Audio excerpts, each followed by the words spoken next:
took him a couple of years, but hey, better late than never, right? First son Hunter Biden has now finally admitted that the infamous laptop is his, and he now has lawyers seeking a criminal probe in what they've dubbed as an attempt to weaponize its contents. Do you guys agree that he should be the one complaining about this entire situation? Or are Americans owed an explanation with regard to the information that has come out from this laptop? Congresswoman Alexandria Ocasio-Cortez goes ballistic on the floor as she fights for Representative Ilhan Omar being removed from a committee which she calls an attack. Former House Speaker Nancy Pelosi endorses Representative Adam Schiff for the 2024 U.S. Senate under a specific condition, and outgoing White House Chief of Staff Ron Klain may have told us something that we weren't supposed to know just yet. Cat's out of the bag. Now, before I continue, please take a second, smash the like button for the video. It certainly helps out a lot with the YouTube algorithm. And if you're in need of your daily dose of the truth when it comes to Social Security, SSI, SSDI, what's going on in our economy, the housing market, the stock market, and what's really going on in Washington, D.C. that affects our lives, our families, and our bank accounts, make sure to subscribe to the channel. And if you own a home, make sure your home is protected. Get your free home warranty quote. There is a link in the description down below of this video. All right, let's go ahead and get started. Being White House Chief of Staff is the honor of a lifetime.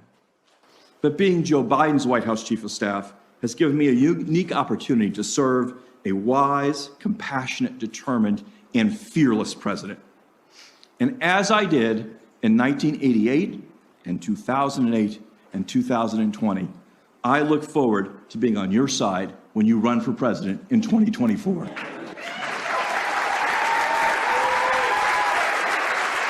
That was former White House Chief of Staff Ron Klain basically confirming that, yes, President Biden is going to run again in 2024. Now, I'm not sure if this was intended, but many say that the president's reaction speaks for itself.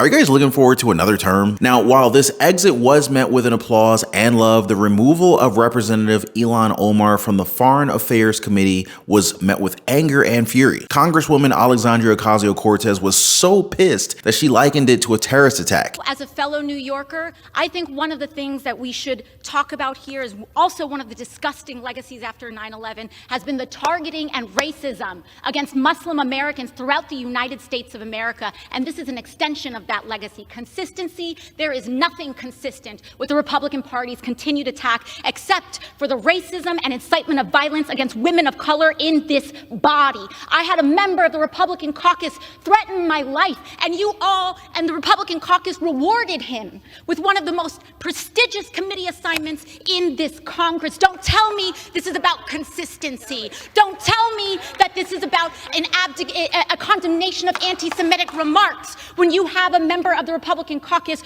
who has talked about Jewish space lasers and an entire amount of tropes, and also elevated her to some of the highest committee assignments in this body. This is about targeting women of color. First thing that popped in my head, they really need to remove these trampolines from under the podiums. All kidding aside, do you guys think that the removal of Ilhan Omar was based solely on her gender and race? Omar has long apologized for her anti-Semitic comments, although both sides of the aisle condemned her words. Now, since we're already talking about people admitting to their mistakes, first son Hunter Biden just admitting to something that we've all known for some time now. The laptop is in fact his. Biden now admitting through his lawyers that the laptop was indeed his.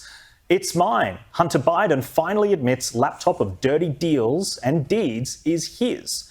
And the Post's editorial board published a powerful editorial explaining just how the scandal incriminated the President of the United States, who lied when he dismissed it as Russian disinformation.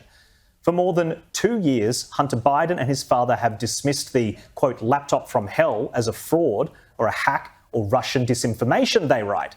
The Post went on to explain why Hunter Biden was finally coming clean.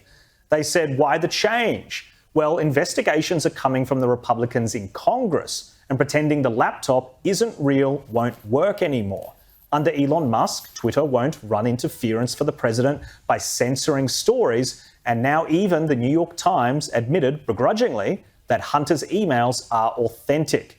Now, raise your hand if you're shocked by this revelation. All right, let me count the hands. Zero. Okay. Hunter's attorney Abe Lowell claims that John Paul Mac Isaac, the owner of the Delaware computer shop where the laptop was found, unlawfully accessed Hunter's data. Lowell further adds, quote, "This failed, dirty political trick directly resulted in the exposure, exploitation, and manipulation of Mr. Biden's private and personal information. Mr. Mac Isaac's intentional, reckless, and unlawful conduct allowed for hundreds of gigabytes of Mr. Biden's personal data without any discretion to be circulated around the internet," end quote. Mac Isaac did try to notify the first son that the device was fixed and ready to be picked up, but did not receive a response. After seeing the videos and emails that were in the laptop, he alerted the FBI. One thing I do wish is that I never knew or saw any of those videos and photos because they were incredibly, how do I put this as tastefully as possible? They were unpleasant. That's the way to put it. You have to wonder though, why wait for so long until you admit that the laptop is yours? And do you guys think that he should be filing charges instead of the charges being filed against him? Wait, I just remembered this. Wasn't there like more than 50 former intelligence officials who said that this was Russian disinformation to try and fool the American people to influence their vote? And that this story was to help former President Trump get reelected? I wonder how those guys feel about this story now. Now, speaking of the former president, he has even more words for Governor Ron DeSantis before their possible showdown for 2024. He said, "But Ron DeSantis got elected because of me. You remember he had nothing. He was dead. He was leaving the race. He came over and he begged me for an endorsement. He was getting ready to drop out. I gave him an endorsement, and as soon as I gave that endorsement, in fact, I said, you're going to have a hard time." He was running against Adam Putnam. Trump added that DeSantis was going up against insurmountable odds, but also said that DeSantis said this. He said, "If you endorse me, I'll win." And there were tears coming down from his eyes. Do you guys think that DeSantis was this desperate? Also, is it a bad look for these two to be going back and forth with their public statements as of late? On the topic of endorsements, former House Speaker Nancy Pelosi just said that she has no problems with endorsing Democratic Representative Adam Schiff in the 2024 U.S. Senate race in California. But there is a catch. She'll only do it if Senator Feinstein, the oldest sitting senator at 89 years old, does not seek re-election. Pelosi adds that Schiff, quote, "knows well the nexus between a strong democracy and a strong economy, and that in his service in the House, he has focused on strengthening our democracy with justice and on building an economy that works for all," end quote. Don't you wish that they'd been talking about the economy like this before the entire transitory period with inflation? Well, I guess they can't solve problems that don't exist. Now, at this point, we have a lot of problems that need solving, and it's hard to look to government officials for help when they're clearly more focused on political fighting. Now, one problem that I'm pretty sure most of us have is with the cost of living. Inflation's beating us down left and right, even with those on Social Security, SSI, SSDI, applying for SNAP and EBT benefits because the price of goods are just out of this world. But like I said, we can't rely on anybody else, so we have to invest in ourselves to be better. And if you're looking for more information about improving your cash flow,